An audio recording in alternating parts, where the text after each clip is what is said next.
So, good afternoon. Today is the 2nd of August, and here we are at Roverfest 2025, incorporating the post-Abingdon Weekender, which is for using Rovers after 1980. But because the two events are combined, we've obviously got a lot of older Rovers here as well, MGs and other stuff, because I bought my Nissan Sunny. There's actually a miscellaneous category for the cars on show, so I have entered it to be here. I've owned 9 Rovers myself, so I'm no stranger to the brand. I just don't happen to want to have one at the moment. So the main show actually happens tomorrow. I've got here a little bit early, and there are some cars here, so we're just going to film the first part to see what's here around. It's going to be a nice sort of slow television actually today, rather than absolutely frantic running around. That's sort of exceptional. Very nice late P5B there, 72, 73 plate, one of the last ones actually. It's got a beige leather interior. We'll have a look at that tomorrow. We'll start though properly with this P6. This is a late pre-facelift Rover 2000 68-69 plate. The facelift occurred, I think, late 1970 it was for these. I have driven one of these, actually drove it a long time ago now. I think it was 2022. It was a purple one. Belongs to Alex from Alex's Assets, who is coming tomorrow in a Morris Marina. So I'm not going to be alone in the miscellaneous category. 2000 automatic. Now they're actually not as slow and as bad as some people say they are, because hers is an auto, and it was alright actually. So a bit more modern here. This is a 95-96 Rover Vitesse. It's a very nice view. It's flame red. I wonder if this is a sport as well. I don't know. The one that I filmed back in 2023 was also identical to this actually. 95 it was, and it very, very similar specification. And that was a Vitesse Sport. Next we've got another one of these early 2000s. This one is actually quite a lot earlier than that one. It's got what's called I think it's called the Shark Tooth front valance on here. This is a 65, this one. It's a little bit different from the other one, but not vastly. Again, we've got Panama hats going on these. I bought my Panama hat too, because it's that kind of event actually. So that's a good sign. When I came to Roverfest in 2022, the most common car I saw was actually one of these. It was a P4. This is a very late P4, this one, a 64. And it's a very nice colour view. It's a light. This is a 110, which was the top of the range car at the time. It's a very nice interior. These are a little bit tricky to drive because the gears aren't actually where you think they're going to be. Well, the gearbox is tricky. That's how I found it, but also the steering is very heavy, so you have to sort of know how to drive them, but they are quite nice and comfortable. The brakes are alright actually in those. It's quite a convenient coincidence here. We've got a much earlier Rover P4. This is, I think this might be a 75, it might be one of the first ones. These came out in 1949, so we had a 15-year production run. And you can see it's quite different. It's not one of the very first. This is a Rover 60, which was actually the lowest power model in the entire range. It's a little bit later than the original 75. Would be what, 55, 56, something like that. But yeah, you can see actually the shape of the car did change quite dramatically in the course of the production run. This thing's utterly extraordinary. I think it's probably unique. It's a P5 estate. This won't be a factory car, but I think this has been modified by somebody in the past. It's also got, I think, SD1 wheels on it, this. Look at that. Even got the wiper coming through the hatch. I don't know what that hatch is off. It looks like the tailgate's off I think a Mercedes S124 or something, I'm not sure. Somebody in the comment section below can tell me what that's off, because I don't know. It looks like it's off a Mercedes, I don't know. Anyway, that's a sort of 70 to 71 on a J. So here is a Rover 100, this will be about 1960. This is the type of P4 I drove back in 2021. Again, a car owned by Alex from Alex's Assets. She's still got it, I believe. This one is in two-tone, her one is black. You can see that every single car will have one of these information sheets on it. So yeah, it's 1960. Tomorrow, some don't have it today. I actually got mine on a Sunny. In case anybody's bothered about what it is. Probably they're not too bothered because it's a Rover event, but nevertheless, there we go. And then the other model at the end of production of the P4 was the 95. This is a 95 from 64. and it is very nice. It's very nice indeed. It's surprisingly affordable cars, these. You can pick them up for not that much money if you don't mind them being scruffy. I've actually got quite a few people who've come from abroad to this event. We've got this Dutch registered P5 and then a German registered 200 BRM and a German registered Rover Tomcat. Excellent. Ooh, viewers. I knew this would be coming early on in the videos, but we are very early on. A beige leather interior with wood. I do like a nice beige leather interior, viewers. There we go. Very nice P5B coupe. Another very nice P5B coupe. Another beige leather interior. Like the Estate, this is a 7071 and a J. There we are, viewers. More beige leather interior goodness and more wood. Yes, please, viewers. It's going to be a nice weekend. I can already feel it. The beige leather interior count is high. Here we go, 200 BRM. I don't think I've ever seen a left-hand drive 200 BRM before. These must be extremely rare on the continent. MG Rover Freunde.de. This is a 99. I suppose it's technically a 218 BRM, but they'll market it for 200 BRM. That looks in remarkable condition. Brilliant. Dein Parkausweis. There's the English translation for you viewers. Excellent. 95 red. Pre-facelift dash, so it'll be about 95. So tomorrow we'll have all the information sheets on the car, so it'll be easier for me. I don't have to make things up as I stumble around. Rover 90. Not everyone's got the information sheets on here, so we have some ignorance going on for my part. This was a little bit before the 95, and actually the colour scheme of the Rover 100 I drove in 2021, belongs to Alex Mag's assets, is this. It's black with a red interior, just like this. Some seriously old stuff here as well. Look at this. So 1947 12 horsepower Tourer. Don't know how much it is. Can we read this? Call 07427 144 451. As Mr. Bill from the Fuel Power channel says, this could be yours. So, another Rover 100. See, was it the last Roverfest 2022? There we go. Ooh, another beige leather interior. The whole wooden dash as well, viewers. We're doing well, aren't we? And a Panama hat too. Excellent. Excellent, viewers. Look at this. Rover 90 rally car. I think there's a P5 wheels from memory. Fabulous, isn't it?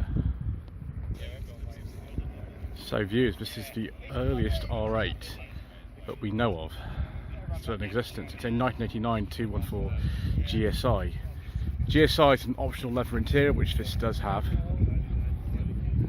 but not alloy wheels. You can also get those, but this car doesn't have that.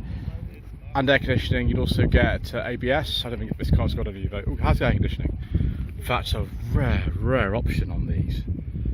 Very rare. I think I've only seen a couple of them in UK spec like that. So obviously there are loads of options on this. Why didn't they have the alloy wheels? This would have been brilliant. There you go. That's I think they call that number 1.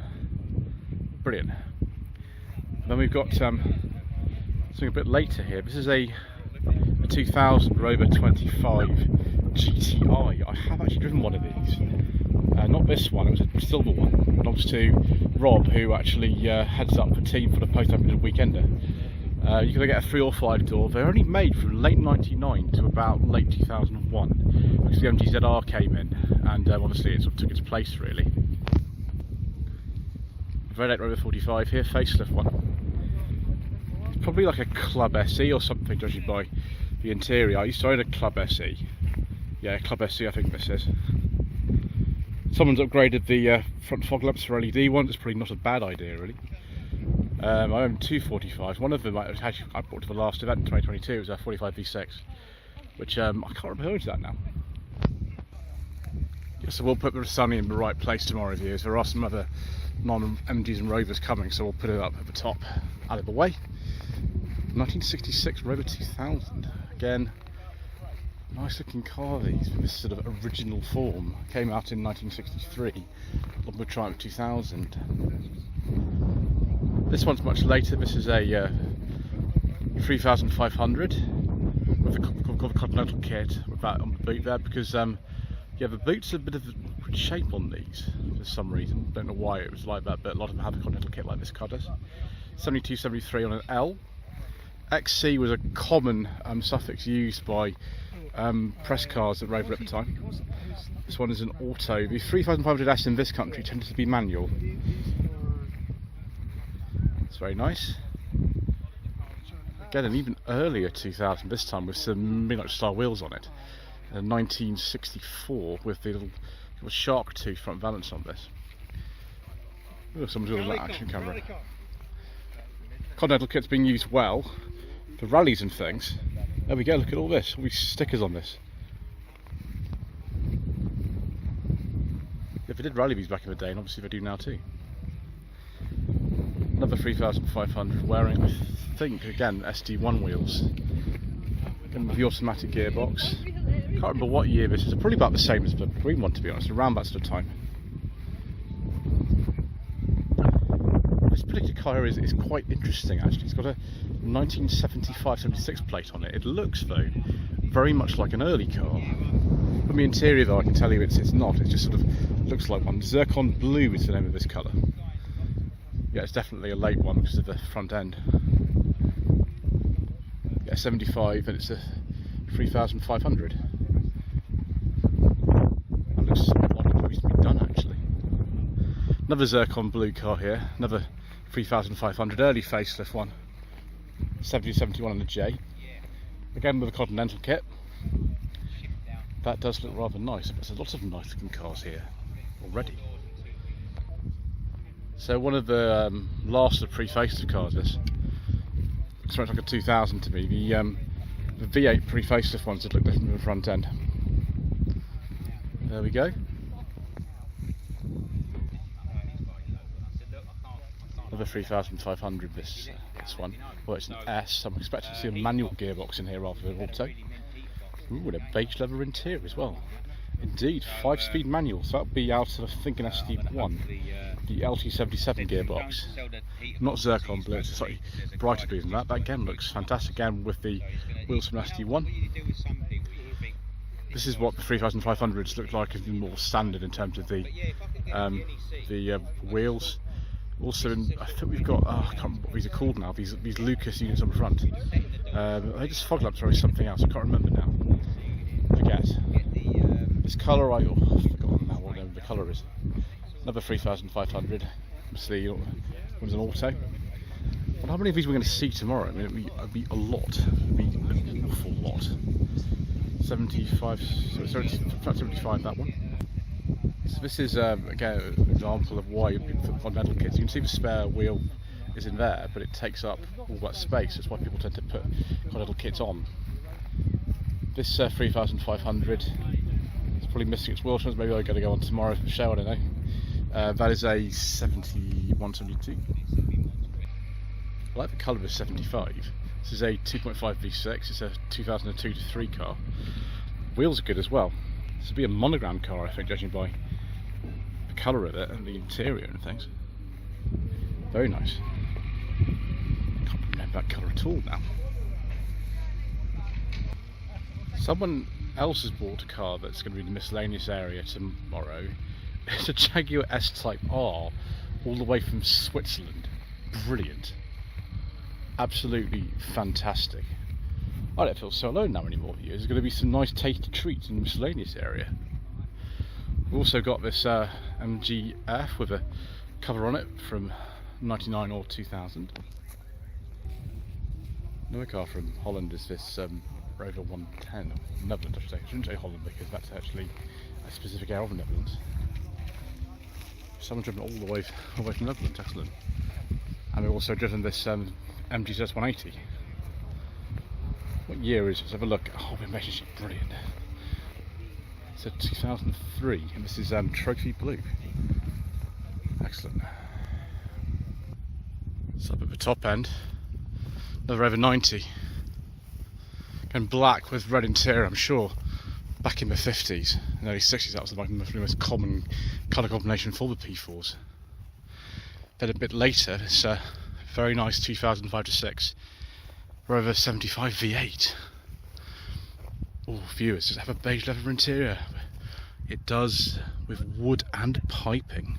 Superb. That is an excellent start to this series of videos from Roverfest. 1995 Rover 220 GSI Turbo 3-door. Oh, this is a rare car, viewers. Yes, please. It's got the Cosmos wheels from something like a Rover 45 V6, like one I had. But that's a very rare car. Yeah, turbo. In what's this? Tahiti blue. Very nice. So we've got an earlier P5 here. This is a 1966 3 litre. This is actually the saloon model, I think. It was a coupe. I get confused between the two views all the time. Yeah, it's a saloon. It's a Mark III.